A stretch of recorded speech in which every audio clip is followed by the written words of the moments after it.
ఒకరోజు అడవిలో కుందేళ్లన్నీ ఒక చోట ఆడుకుంటున్నాయి. అటుగా వచ్చిన నక్క ఏదో ఒక ఉపాయంతో రోజుకో కుందేల్ని ఆహారంగా తీసుకెళ్లి కాలం గడపాలని అనుకుంది. ఏమర్రా, అసలు మీకు ఈ సంగతి తెలుసా? మన రాజు సింహానికి జబ్బు చేసింది. నేనిప్పుడు అక్కడి నుంచే వస్తున్నాను అని చెప్పింది నక్క. అయ్యో, అలానా అని విచారం వ్యక్తం చేశాయి కుందేళ్లు. రాజుగారికి పెద్ద కోతి వైద్యం చేస్తోంది. నెల రోజుల పాటు రోజుకో కుందేల్ని తింటే తప్ప జబ్బు నయం కాదట. అందుకే మీలో ఒకరిని పట్టుకురమ్మని రాజాజ్ఞ అని నమ్మబలికింది నక్క.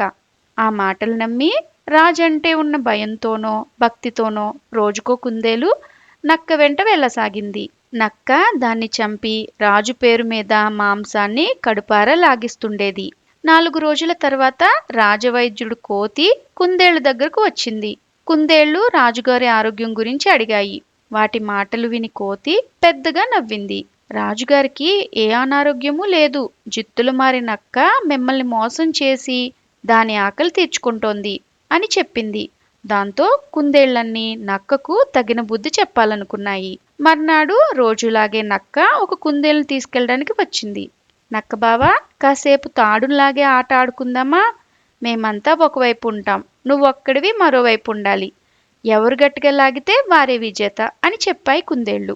కుందేళ్లన్నీ ఒకవైపు, నక్క ఒక్కటి ఒకవైపు ఉండి తాడును పట్టుకుని బలంగా లాగడం మొదలుపెట్టాయి. నక్క పూర్తి బలం ఉపయోగించటం చూసి కుందేళ్లన్నీ కూడబలుక్కుని తాడును వదిలేశాయి.